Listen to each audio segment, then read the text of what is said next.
I have x1 to xn be a random sample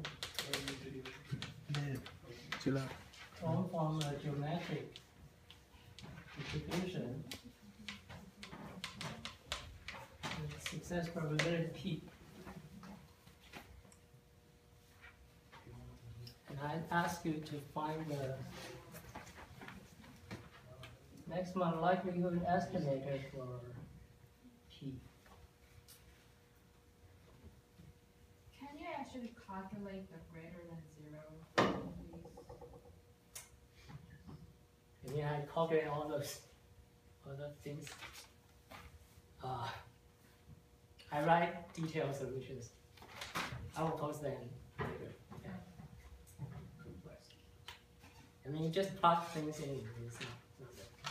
As long as you have those three probabilities, you know the probability of its complement. Okay? So you know all those individual probabilities.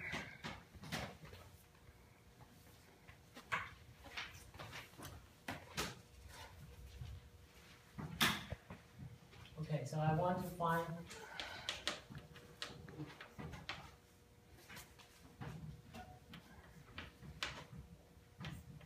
the NLE P.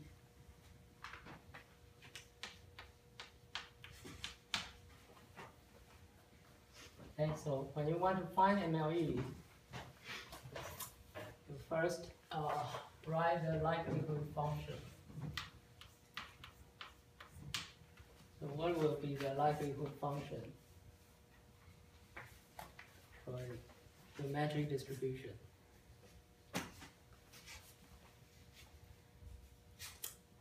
It's just the product of the individual PMF because it's a random sample. So you should know the PMF for geometric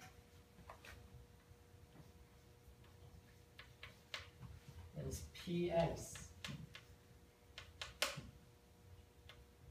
is 1 minus P. X times P.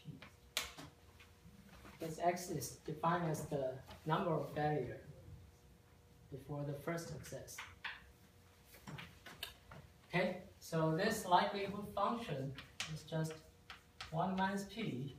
And the product of all those things is to the power of summation I from 1 to n of I, and then P to the power of P.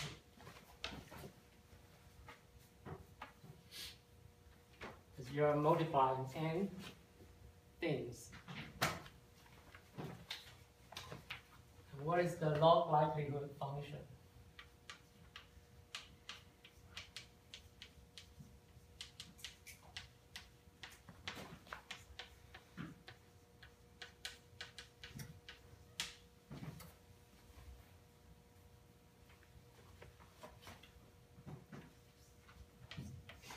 Log likelihood function is just taking logs of this likelihood function. So it's sum 1 to n xi log 1 minus p plus n times log p.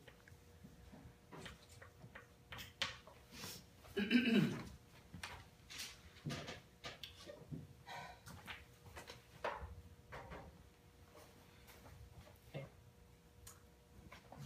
And to get the MLE for P, I just take first derivative of this log likelihood function and set it equal to 0. Okay, so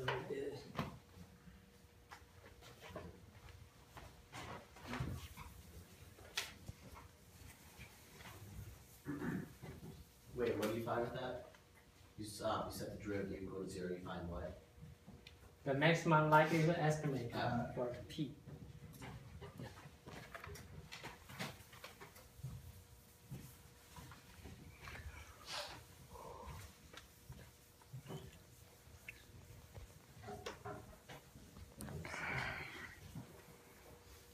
because this is the likelihood or log likelihood, and I want to maximize the likelihood.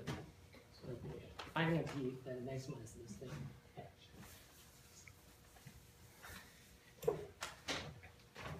So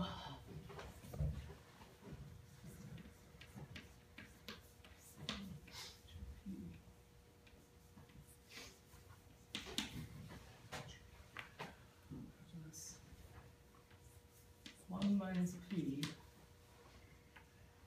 minus summation alpha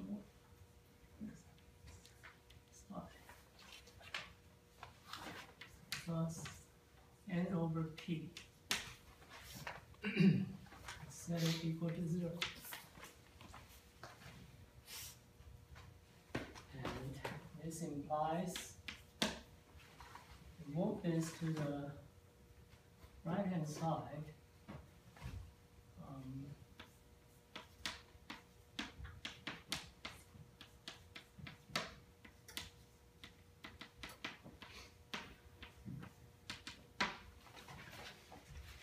And then rearrange terms.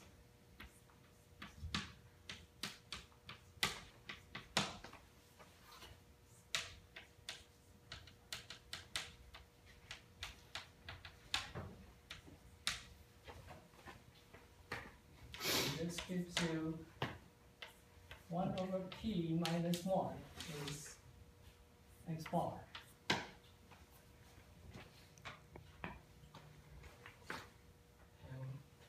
This gives you 1 over p is 1 plus x bar. And this gives you the MLE for p is 1 over x bar plus 1. So this is the answer. Okay.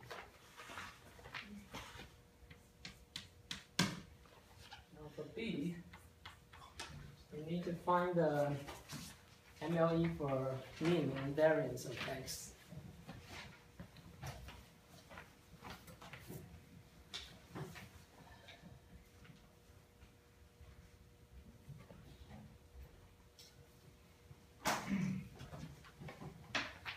On the second line, why is n over p not negative? Because aren't you subtracting n over p from both sides? I mean, this is negative because I'm taking derivative with respect to p, but I have 1 minus p here, so I got a negative sign.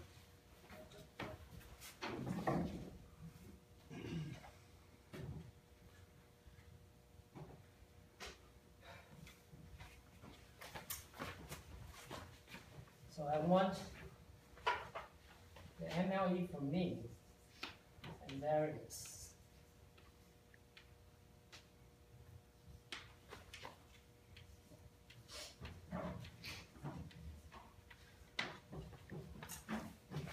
And this is just, you get these things by applying the MLE invariance property, which I talked about last class.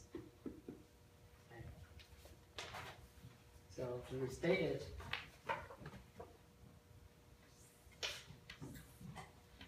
MLE invariance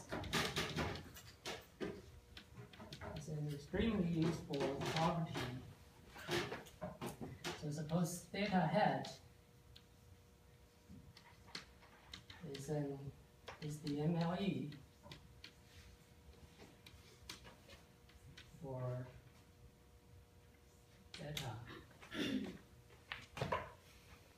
and G is any function. Okay, this is useful because it applies to any function. Then G theta hat MLE is the MLE for G theta.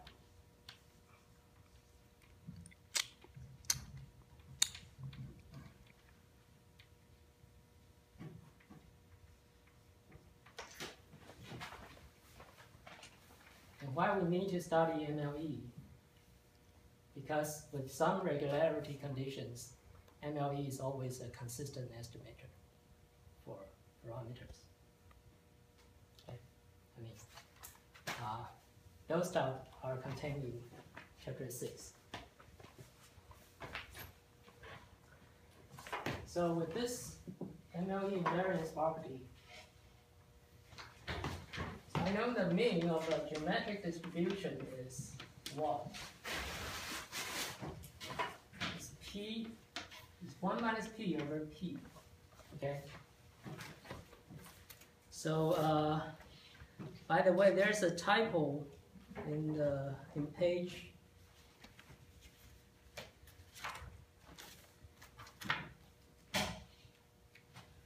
So I've talked about this before, but for those of you who did not attend that class, there's a typo in page 666 for geometric distribution and negative binomial distribution.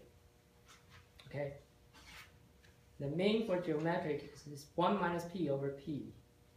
And the mean for negative binomial is R times 1 minus P over P.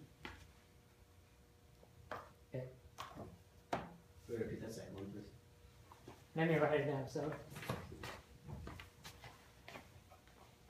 if you have 7th edition of the textbook,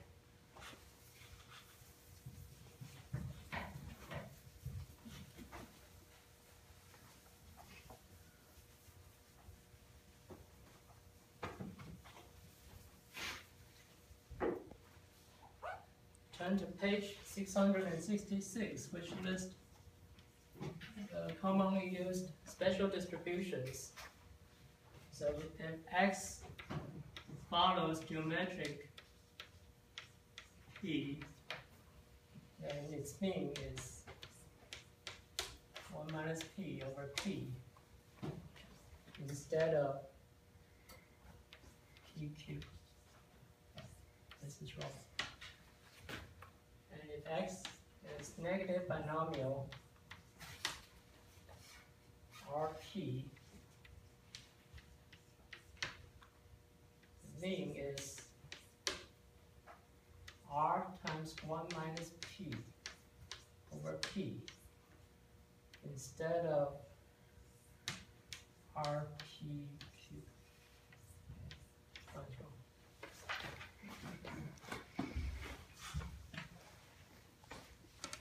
So by the MLE invariance property, I just plug in the MLE from P and get the MLE from me. Okay. So mu hat MLE is just 1 minus P hat over P hat, which gives you X bar. Okay. And the same for the variance. The variance of X is P squared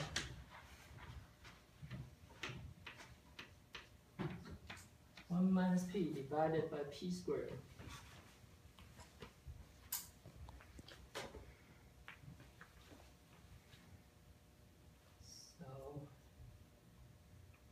Sigma hat square MLE. You just stick in P hat here, and then you get, I think it should be X bar.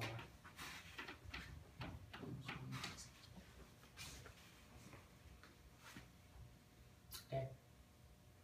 Yeah. So you have better known the mean and variance of geometric distribution as well.